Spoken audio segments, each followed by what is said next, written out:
એકચલ સુરેખ સમીકરણ કોને કહેવામાં આવે છે? ચેપ્ટરનું નામ છે એકચલ સુરેખ સમીકરણ. તો કે જેની અંદર માત્ર ને માત્ર એક ચલ હોય. ફોર એક્ઝામ્પલ તમે એક્ઝામ્પલ આપો x - 2 બરાબર 3, y + 5 બરાબર 7, z + 9 = 11. તો આ બધા છે એની અંદર માત્ર ને માત્ર એક ચલ છે. ચલ છે એ કોઈ પણ હોઈ શકે, a to z માં ગમે તે હોઈ શકે. x - 2 બરાબર 3 એમાં ચલ કોણ છે? x. y + 5 માં ચલ કોણ છે? y. z + 9 માં ચલ કોણ છે? તો કે z. એટલે જેની અંદર માત્ર ને માત્ર જે સમીકરણમાં માત્ર ને માત્ર એક જ ચલ હોય આવા સમીકરણને એકચલ સુરેખ સમીકરણ કહેવામાં આવે છે. હવે જોઈએ આપણે સ્વાધ્યાય 2.1 સમીકરણ ઉકેલો. એમાં પહેલું દાખલો x - 2 બરાબર 7. હવે આની અંદર શું કરવાનું? અહીંયા x - 2 છે. ચલને હંમેશા એકલો પાડવાનો. ચલને આપણે એકલા પાડીએ, x ને આપણે એકલો પાડીએ. અહીંયા કોણ છે જે હોય એ લખી દેવાનું. હવે આ -2 આપણને ગમતા નથી. -2 છે એ બરાબરની સામેની બાજુ જાય એટલે માઈનસ ના કેવા થઈ જશે? પ્લસ. હવે x બરાબર અહીંયા જો બરાબરની નિશાની છે એ કરાય નહીં, કેમ કે એક જ સમીકરણમાં બે વખત ક્યારેય બરાબર ના હોઈ શકે. તેથી x બરાબર 7 + 2 = 9. આ આપણો જવાબ. બીજો દાખલો આપણે જોઈએ y + 3 = 10. હવે y અહીંયા કોણ વધારાના છે? +3. આ +3 આપણને ગમતા નથી, એ સામેની બાજુ જશે. 10 તો અહીંયા હતા જ. આ +3 છે એ સામેની બાજુ જશે એટલે પ્લસ હશે તો કેવા થઈ જશે? માઈનસ. અહીંયા પ્લસ હોય સામેની બાજુ જાય તો માઈનસ, અહીંયા માઈનસ હોય સામેની બાજુ જાય તો પ્લસ.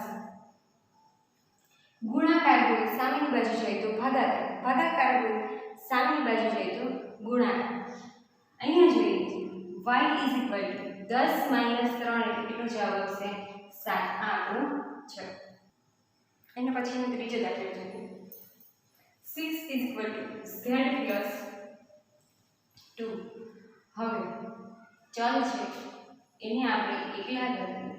આ +2 છે એ સામેની બાજુ જાય એટલે આવશે -2. +2 અહીંયા વધારાના છે સામેની બાજુ જશે તો 6 તો અહીંયા હતા જ, +2 એ સામેની બાજુ જશે એટલે -2. 6 માંથી 2 બાદ થાય તો કેટલા વધે? 4. 4 બરાબર z, અથવા તો તમે એવું લખી શકો z બરાબર 4. આ આપણો જવાબ. એના પછીનો દાખલો 3/7 + x બરાબર 17/7. હવે અહીંયા x છે ચલ છે, x ને આપણે એકલા કરવા છે. આ કેવા છે? નિશાની પ્લસની નિશાની છે. હવે બરાબર અહીંયા 17/7. આ તો હતા જ. આ પ્લસ છે સામેની બાજુ જાય તો આવશે માઈનસ 3/7. x બરાબર, હવે જો છેદ બંનેના સરખા છે, છેદ સરખા છે એટલે સાથે લખીને ઉપર જે થતું હોય સરવાળો થતો હોય તો સરવાળો, બાદબાકી થતી હોય તો બાદબાકી. 17 - 3, 17 માંથી 3 જાય એટલે કેટલા વધશે? 14. 14/7 એટલે શું? 7 દુ 14 એટલે કેટલો જવાબ આવશે? x બરાબર 2. એના પછી પાંચમો દાખલો t/5 એટલે t/5 બરાબર 10. ચલ કોણ છે? t. આપણે t ને એકલા કરવા છે. આ છે એ છેદમાં છે એટલે કે ભાગાકારમાં છે. આ 5 છે એ ભાગાકારમાં છે, સામેની બાજુ જશે તો 10 તો અહીંયા હતા જ. આ ભાગાકારમાં છે સામેની બાજુ જશે તો આવશે ગુણાકારમાં એટલે 10 × 5. t બરાબર 10 × 50. આ આપણો જવાબ. એના પછીનો છઠ્ઠો દાખલો 6x બરાબર 12. x છે અને 6 છે એ બંને વચ્ચે કયો સંબંધ છે? તો કે ગુણાકારનો સંબંધ છે. હવે આ ગુણાકારમાં છે, હમણાં જ મેં કીધું ગુણાકારમાં હોય તો ભાગાકારમાં. આ ગુણાકારમાં સંબંધ, ગુણાકારમાં 6 છે સામેની બાજુ જશે તો ભાગાકારમાં આવશે. હવે 6 દુ 12, 12 છેદ ઉડતા હોય તો ઉડાડી દેવાના. x બરાબર 2 આ આપણો જવાબ. એને પછીનો સાતમો દાખલો જોઈએ આપણે. x/3 એટલે કે x/3 + 1 બરાબર 7/15. હવે અહીંયા પેલા તો x/3 છે એને આપણે એકલા કરી દઈએ. આ +1 છે એને સામેની બાજુ મોકલી દઈએ.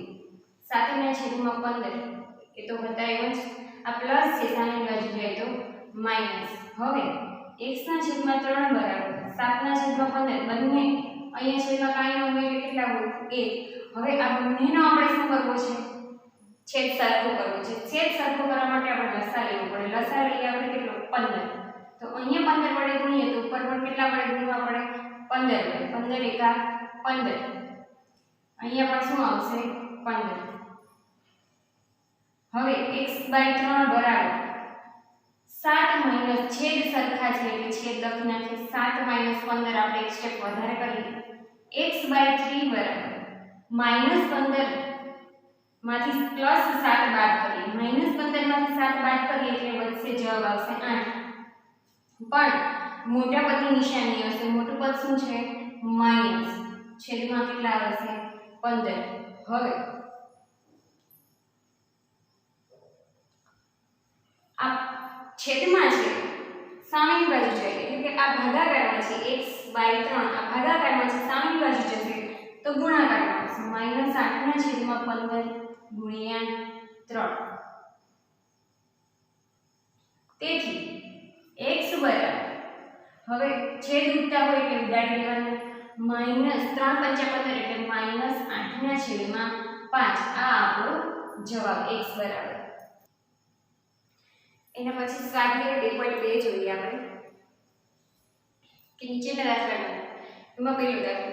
એક સંખ્યામાંથી 1/2 બાદ કરી મળતા પરિણામને 1/2 એટલે 1/2 વડે ગુણતા જો આપણને 1/8 મળતા હોય તો તે સંખ્યા શોધો.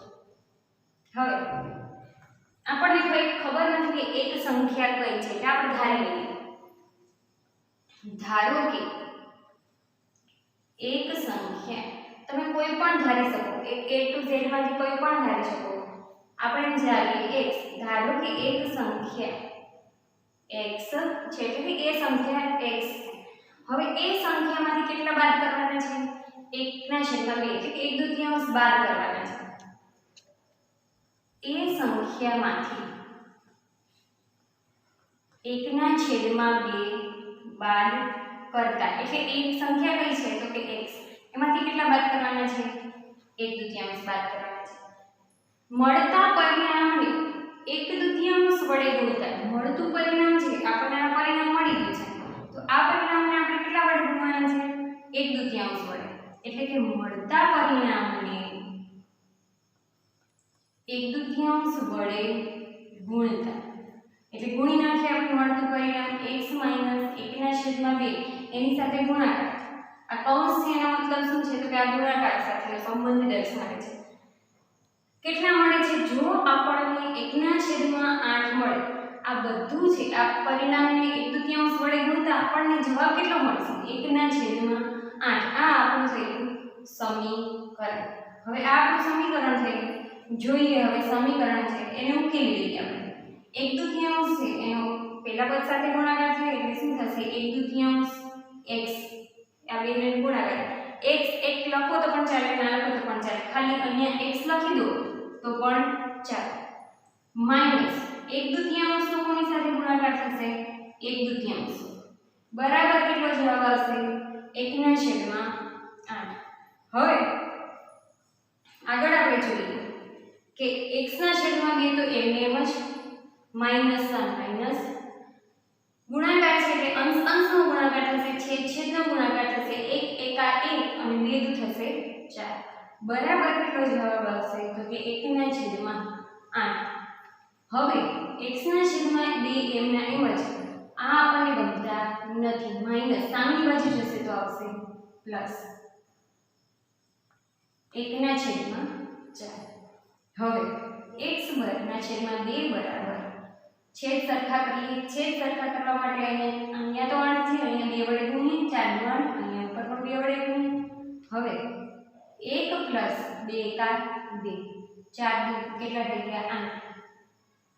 x ના છેદમાં 2 બરાબર 2 ને કેટલા થાય 3 અને 3 ના છેદમાં 8. x બરાબર 3 ના છેદમાં 8 તો અહીંયા બતાવે છે. આ 2 છે એ વધારાના છે એ સામેની બાજુ આ ભાગાકારમાં છે, સામેની બાજુ જશે તો અહીંયા ગુણાકારમાં. હવે x બરાબર 2 સાથે ઉડે છે, 2 ઉપર અંશમાં છે 8 છેદમાં છે, 2 ચોક 8 એટલે કેટલો જવાબ આવશે 3 ના છેદમાં 4. આ આપણો જવાબ. એટલે તો આપણને એ સંખ્યા કઈ હશે નીચે લખવાની કે તો તે સંખ્યા કેટલી હશે 3 ના છેદમાં 4 છે. સ્વાધ્યાય 2.2 નીચે આપણે જોઈએ. એક લંબચોરસ સ્વિમિંગ પુલ, લંબચોરસ સ્વિમિંગ પુલ છે. એ લંબચોરસ સ્વિમિંગ પુલની પરિમિતિ તમને આપી છે. પરિમિતિ એટલે શું? તો કે બધી બાજુઓનો સરવાળો. 154 મીટર આપેલું છે. જો તેની લંબાઈ તેની પહોળાઈના બમણાથી 2 વધારે હોય તો સ્વિમિંગ પુલની લંબાઈ અને પહોળાઈ શોધવાની છે. હવે આપણે જોઈએ પહોળાઈના બમણાથી એટલે ધારવું કોને પડશે? ધારો કે સ્વિમિંગ પુલની પહોળાઈ કોઈ પણ ધારની પહોળાઈ x છે, એની લંબાઈ શોધવાની છે. તો લંબાઈ કેટલી થશે? તો કે લંબાઈ પહોળાઈના બમણાથી એટલે પહોળાઈના બમણા એટલે પહોળાઈ x છે એનું બમણું એટલે 2x ના બમણાથી 2 વધારે છે એટલે વધારે હોય એટલે +2 મીટર છે. એટલે લંબાઈ કેટલી થઈ ગઈ એની 2x + 2 અને પહોળાઈ કેટલી થઈ ગઈ x મીટર. હવે આપણે દાખલો જોઈએ. આપણે લંબાઈ અને પહોળાઈ શોધવાની છે. પરિમિતિનું સૂત્ર જોઈએ. પહેલા તો સ્વિમિંગ પુલની પરિમિતિ, લંબચોરસ સ્વિમિંગ પુલ છે એટલે લંબચોરસ સ્વિમિંગ પુલની પરિમિતિ, લંબચોરસની પરિમિતિનું સૂત્ર મૂકીએ આપણે 2 કૌંસમાં લંબાઈ પ્લસ પહોળાઈ. સ્વિમિંગ પુલની પરિમિતિ બરાબર 2 કૌંસમાં લંબાઈ પ્લસ પહોળાઈ આપણે જાણીએ છીએ. પરિમિતિ કેટલી આપેલી છે? 154 મીટર બરાબર 2 કૌંસમાં લંબાઈ કેટલી છે? લંબાઈ છે આપણી પાસે 2x + 2 પ્લસ પહોળાઈ કેટલી છે આપણી પાસે x. 154 મીટર બરાબર. હવે અહીંયા જોઈએ કૌંસ પહેલા સાદું કાપી દઈએ. 2x + 2 + x metre. 154 મીટર બરાબર x નો સરવાળો કરીએ. x નો સરવાળો કરીએ એટલે 2x + x કેટલા થાય 3x + 2 મીટર. 154 મીટર બરાબર 3 દુ હવે આ 2 છે એનો કૌંસ સાથે ગુણાકાર થશે એટલે પહેલા તો 3x સાથે ગુણાકાર થશે એટલે 6x પ્લસ 2 નો 2 સાથે ગુણાકાર થશે એટલે 4. હવે આ 4 છે એ પ્લસ છે સામેની બાજુ આવશે તો કેવા થશે માઈનસ. 154 માઈનસ 4 બરાબર 6x. 154 માઈનસ 4 એટલે કેટલો જવાબ આવશે 150 બરાબર 6x. x આપણને જોઈએ છે 6 છે એ ગુણાકારમાં 6 ગુણાકારમાં છે સામેની બાજુ જાય તો ક્યાં આવશે ભાગાકાર. હવે 150 ભાગ્યા 6 બરાબર x. તેથી x બરાબર કેટલા થશે? કેટલા 25 6 150 એટલે x બરાબર જવાબ આવશે 25. x આપણને શું મળ્યું? પહોળાઈ મળી. સ્વિમિંગ પુલની પહોળાઈ x મીટર છે. પહોળાઈ બરાબર x મીટર. x મીટર એટલે કેટલા છે? તો કે x એટલે કે 25 મીટર. અને લંબાઈ કેટલી મળશે આપણને? લંબાઈ બરાબર 2x + 2.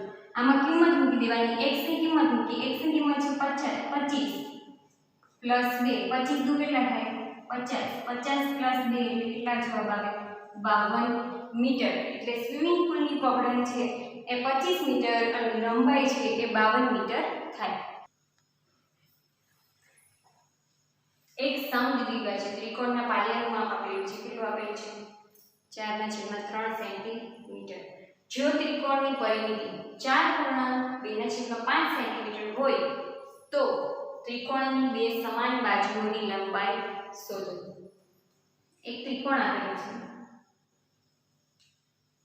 એનું આ પાયો છે, આ પાયાનું માપ આપણને આપેલું છે 4/3 સેન્ટીમીટર.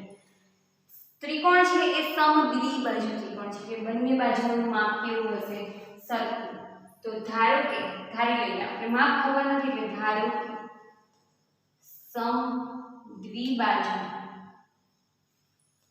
ની એક બાજુ એટલે સમદ્વિબાજુ ત્રિકોણની એક બાજુનું માપ કેટલું છે? x છે. એટલે બીજી બાજુ આનું માપ x હોય તો બીજી બાજુ સમદ્વિબાજુ ત્રિકોણ કોને કહેવાય? તો કે ભાઈ જેની ત્રિકોણની બંને બાજુનું માપ સરખું હોય એવા ત્રિકોણને સમદ્વિબાજુ ત્રિકોણ કહેવાય. સમબાજુ ત્રિકોણ કોને કહેવાય? તો કે જે ત્રિકોણના ત્રણેય ખૂણાઓના માપ ત્રણેય બાજુઓના માપ સરખા હોય તો એને સમબાજુ કહેવાય. વિષમ બાજુ એટલે કે ત્રણેય બાજુમાંથી એક પણ બાજુનું માપ સમાન ના હોય એને વિષમ બાજુ કહેવાય. આપણને અહીં આપેલું છે સમદ્વિબાજુ એટલે એક બાજુનું માપ x છે તો સમદ્વિબાજુ છે એટલે બીજી બાજુનું માપ પણ x હશે. પાયાનું માપ આપેલું છે, ત્રિકોણની પરિમિતિ શોધવાની છે. ત્રિકોણની પરિમિતિ શોધીએ આપણે તો ત્રિકોણની પરિમિતિનું સૂત્ર શું થાય? ત્રિકોણની ત્રણેય બાજુઓના માપનો સરવાળો. લખ્યા ત્રિકોણની પરિમિતિ બરાબર ત્રિકોણની ત્રણેય બાજુના માપનો સરવાળો. ત્રિકોણની ત્રણેય બાજુના ત્રિકોણની પરિમિતિ એટલે કેટલી છે? ત્રિકોણની પરિમિતિ અહીં આપેલી છે 4.2/15 સેન્ટીમીટર. પેલા આપણે જોઈ લઈએ, સાદું પાડી દઈએ. 15 × 60, 60 + 2 એટલે કે 62, 62/15 સેન્ટીમીટર. ત્રિકોણની પરિમિતિનું માપ લખી નાખીએ 62/15 સેન્ટીમીટર પ્લસ ત્રિકોણની ત્રણેય બાજુઓના માપનો સરવાળો એટલે એક બાજુનું માપ x પ્લસ બીજી બાજુનું માપ પણ x પ્લસ ત્રીજી બાજુનું માપ પાયાનું માપ આપણને આપેલું છે 4/3 સેન્ટીમીટર. હવે આપણે જોઈએ 62/15 as it is x plus x એટલે 2x plus 4/3 સેન્ટીમીટર. હવે આ વધારાના છે એટલે આ બાજુ આવે પ્લસ છે, આ બાજુ આવે તો માઈનસ. હવે લસાઅ આપણે શું કરવો છે? છેદ સરખો કરવો છે. છેદ સરખો કરવા માટે આપણે લસાઅ લેવો પડે. લસાઅ લઈ લઈએ. 62/15 તો એમનો જ છે, આપણે અહીંયા 3 છે, 3 × 5 અહીં 15 કરવા છે તો 3 × 5 = 15 તો ઉપર પણ 5 વડે ગુણવા પડે. 4 × 5 = 20, 3 × 5 = 15 બરાબર શું થશે? 2x. હવે આપણે આગળ જોઈએ 62 - 20 છેદ સરખા છે એટલે છેદમાં 15 લખી નાખીએ. 62 - 20 એટલે કેટલા થાય? 42 બરાબર 2x. હવે x ને આપણે એકલો કરીએ. ચાલો આ બાજુ લખીએ તો પણ x ને આપણે એકલો કરીએ. આ 2 છે ગુણાકારમાં છે, સામે બાજુ જાય તો ભાગાકારમાં 42/15 અને આ બે ગુણાકારમાં હતા અને ભાગાકારમાં 21 × 2 = 42. 21/15 હજુ છેદ ઉડે છે. 21/15 7 × 21 3 × 5 = 15 3 3 ઉડી ગયા. x બરાબર 7/5 શુદ્ધ અપૂર્ણાંક છે એટલે x બરાબર હજુ આપણે કહી શકીએ છીએ 5 × 5 એટલે આટલા સેન્ટીમીટર.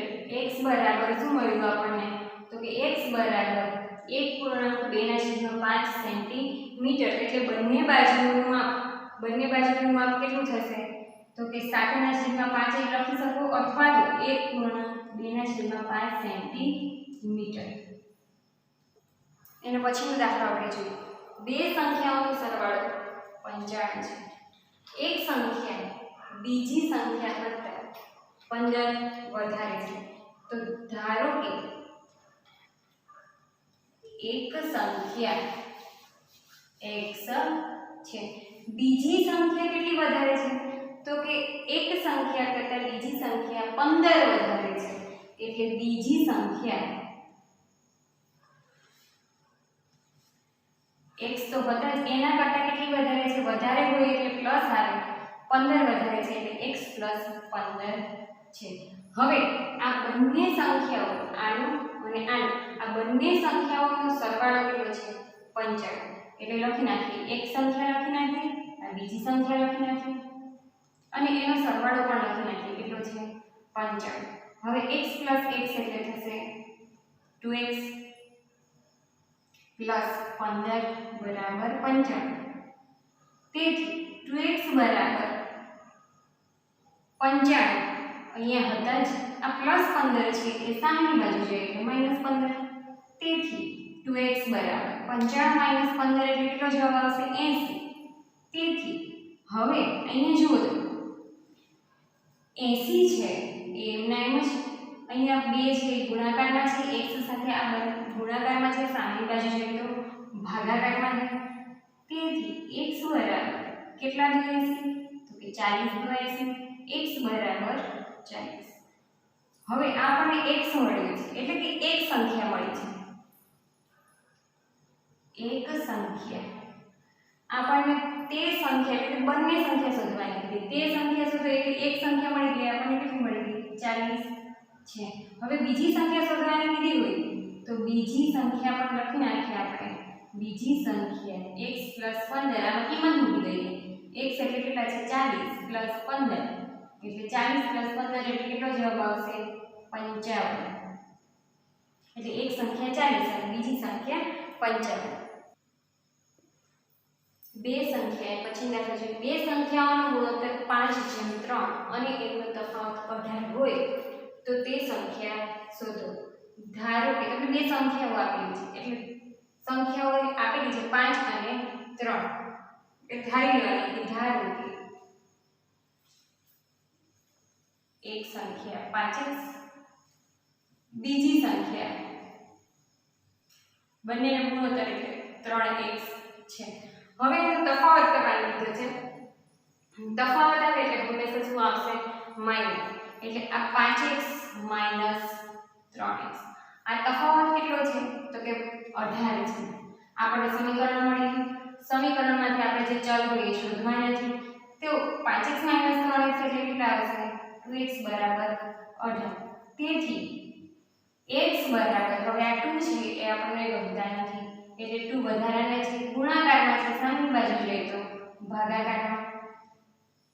x બરાબર કેટલો જવાબ આવશે, 9. આ x નો ખાલી જવાબ આવ્યો, આપણે સંખ્યા શોધવાની કીધી છે એટલે એક સંખ્યા 5x એટલે 5x એટલે x માં કિંમત મૂકી દઈએ 9, 9 × 5 = 45. અને બીજી સંખ્યા કેટલી છે તો કે 3x, x ની કિંમત મૂકી દઈએ 3 × x એ 9, 9 તેરી 27 એટલે એક સંખ્યા છે એ 27 અને એક સંખ્યા છે એ 45 છે. જો ત્રણ ક્રમિક પૂર્ણાંક સંખ્યાઓનો સરવાળો 51 હોય તો તે સંખ્યા શોધો.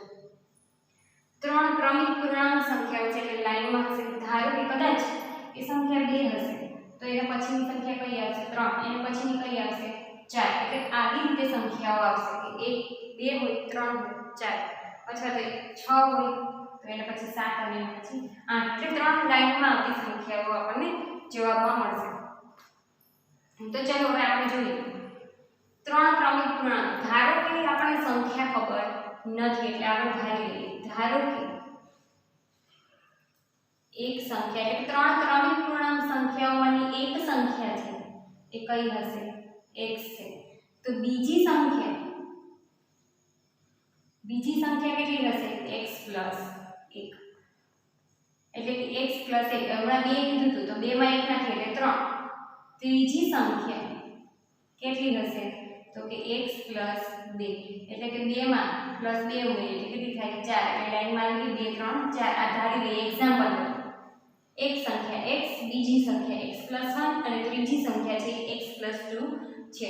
હવે આ પૂર્ણાંક સંખ્યાઓનો સરવાળો કરીએ તો સરવાળો કેટલો આવશે, 51. આ ત્રણેયનો આપણે પ્લસ કરીએ એટલે સરવાળો કરીએ.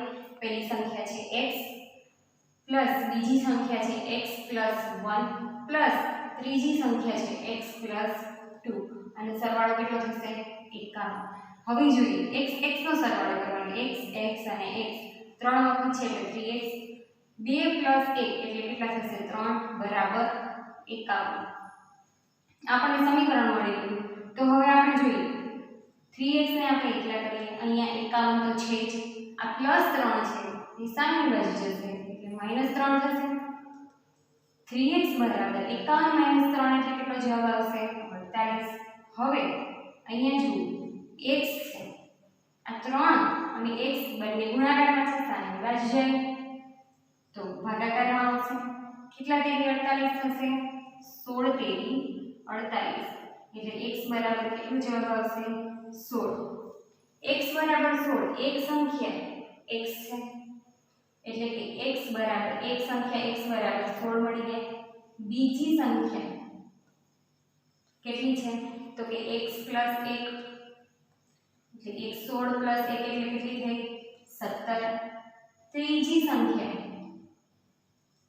x પ્લસ 2 હવે x એટલે કેટલા છે 16 16 પ્લસ 2 એટલે કેટલા થશે 18. આમ ત્રણેય સંખ્યાઓ છે ક્રમિક છે એટલે એક સંખ્યા 1 16 17 અને 18. આમ તે સંખ્યા તે ક્રમિક સંખ્યા 16 17 અને 18 છે.